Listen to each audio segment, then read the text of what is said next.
Aqui nós temos uma pessoa que não quer ser identificada, diz parabéns pelo programa, gosta muito de você, que a gente consegue tirar muitas dúvidas. Um beijo para você. Bom, a pessoa diz o seguinte: tenho 3 bens imóveis, não sou casada e não tenho filhos. Minha mãe é idosa e mora comigo. Ela doou tudo há algum tempo. Não quero que aconteça o que aconteceu com a minha mãe, totalmente no esquecimento deles. Deve ser dos outros irmãos, sei lá.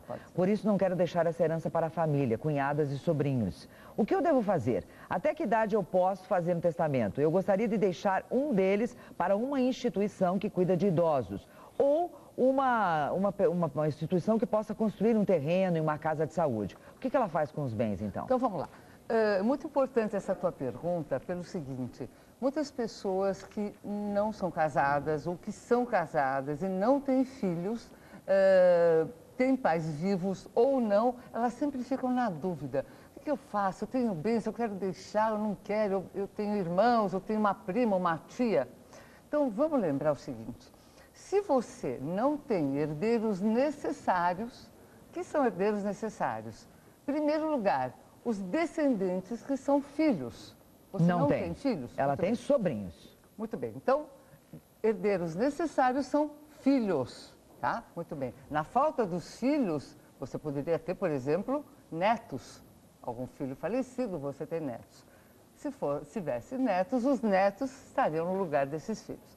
Não tem descendente, muito bem. Em seguida, você vem com os ascendentes. Quem são? Pais, na falta dos pais, os avós. Se a sua mãe, à época do seu falecimento, for viva, ela teria direito a 50% da sua herança. E os outros 50 vai para quem? Os outros 50, na realidade, você pode deixar para quem você quiser.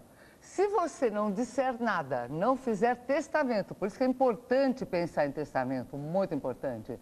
Se você não fizer testamento, vier a falecer, quem está vivo vai se verificar. Você tem filhos? Não. Você tem pais vivos? Tem. Sua mãe. A sua mãe receberá 100% da sua herança. A mãe morreu, só tem sobrinhos, não tem ninguém. Para quem fica? Agora, se ela não faz um testamento, se a mãe vem a falecer, não fazendo um testamento, imediatamente você tem na linha sucessória, em primeiro lugar, os sobrinhos. Então vai para os sobrinhos. Vai para os sobrinhos. Se ela fizer o testamento, não vai. Agora, você pode, como você menciona na sua carta, você quer deixar para uma instituição, ou você quer deixar para um irmão, para um sobrinho específico. Minha orientação: faça sim um testamento. Primeiro, porque é alguma coisa que você tem, é sua, você construiu, e eu acho que você pode. Mas, Ivone, se ela quiser deixar para uma instituição tudo, ela pode? Em testamento? Pode. Por quê? Ok. Por quê? Porque, volto a repetir, se ela não tiver herdeiros necessários, se a época do falecimento ela deixou tudo para uma instituição... Não. E a mãe, mas não, a pergunta é outra. Os sobrinhos estão vivos. Ok. Mas ela fez o testamento que quer deixar tudo para a entidade. Pode? Pode. Pode. Ok, então pode. Tá. Agora vamos responder a uma pessoa também que não quer se identificar. Eu era casado, divorciei, tinha 3 filhos e 3 propriedades rurais. Passei para meus filhos as propriedades com usufruto vitalício meu e da minha esposa, minha ex-esposa. Arrumei uma nova companheira, tive uma filha 6 meses depois. O filho meu caçula, com a minha primeira mulher, faleceu. E eu e a minha ex-esposa passamos novamente a parte desse filho para os outros 2 que restaram. Depois que eu fiz isso, eu vi que a minha filha, com a minha nova companheira, tinha ficado fora dessa partilha. Aí solicitei aos 2 filhos que eu iria comprar um imóvel urbano e passaria em nome da filha com consentimento deles, o que foi aceito. Aí vem o problema. Hoje tenho mais um filho de 3 anos. E agora, como ficam os bens passados em nome da filha? Pois não tenho mais condições de passar nada para o filho, esse que nasceu agora. Com que ação eu teria que entrar para que o filho menor também seja sócio da irmã do segundo casamento? A tua situação, pelo que você conta, não é fácil, mas veja bem o que acontece. Talvez a sua preocupação atual seja uma preocupação, obviamente, muito importante, mas você precisa lembrar do seguinte: e sempre quando eu dou uma resposta a alguém que nos consulta, eu já aproveito e amplifico mais um pouco para já atingir outras pessoas que tenham dúvidas parecidas. No seu caso, talvez você não tenha condições agora, você não pode fazer uma doação e depois você retirar a doação, tentar fazer certos negócios. É um pouco complicado, tá? A não ser que sua filha abra a mão da doação e você, de alguma forma, os seus filhos, de alguma forma, você faça isso agora em vida. Mas eu sugiro o seguinte a você, presta atenção.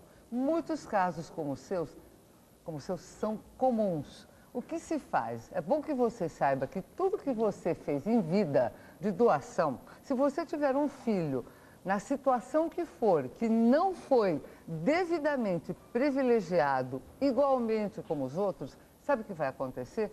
Na hora da abertura da sucessão, todos esses bens que você doou em vida voltam para serem contabilizados. E dividido em 4. E vão ser todos divididos. Evidentemente, se alguém quiser ficar com imóveis, bom, eu vou ficar com esse imóvel, eu vou te dar a diferença que você tem direito em dinheiro, ou vou te dar um outro imóvel, vou fazer alguma coisa. Deixa eu entender aqui. É assim que acontece. Esses 2 imóveis, no caso, já estão com os filhos, né, do primeiro casamento. Então, nesse caso, como você falou, se ele, ao falecer, não tiver tudo muito bem escrito, sim, esses 2 imóveis vão voltar de toda forma. Esses filhos perdem. Não é que perde. Sim, eles vão ter de dividir com mais 2. Exatamente, mesmo que tenham sido filhos de outros casamentos, que não seja uma doação antiga, não importa. Porque eles voltam àquilo que a gente chama na área sucessória de colação. Eles voltam para serem novamente colacionados, manifestados, dizendo, muito bem, tem esse imóvel, esse, foi doado para esse filho. Ah, mas um está faltando. Então vamos ter que refazer as contas. É assim que acontece. Gente, quanto problema, né? Olha, hoje, inclusive, está basicamente sobre isso as perguntas. Ela diz o seguinte, a Regina, o pai faleceu, deixou 3 casas, não deixou testamento. Minha mãe é falecida também. Nós somos em 4 irmãs, sendo que 2 moram em um mesmo terreno na Vila Cisper, São Paulo, sendo que residem nesse lugar há 25 anos. A outra irmã reside desde o nascimento da minha sobrinha na casa do meu pai e da minha mãe. Moravam no Jardim Aricanduva, São Paulo. Resumindo, ela diz, eu, Regina, não estou usufruindo dos bens que meu pai deixou. Já procurei minhas irmãs para entrarmos em um acordo, mas elas não estão interessadas.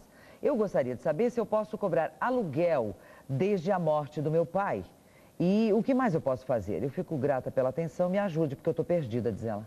Então, deixa eu entender um pouquinho. Esses imóveis estão já em nome das outras irmãs? Faleceu, deixou 3 casas, não deixou testamento. Não deixou testamento? Não. Então, nós não sabemos de quem são ou com quem estão essas casas. Ok. Então, deixa eu te dar só um panorama, Regina. Quando não se faz um testamento, então, ou quando não se faz uma doação em vida, você não sabe, pelo que você conta, são casas que devem estar em posse dessas irmãs. Tinha casa e foram habitando e pronto. Muito bem.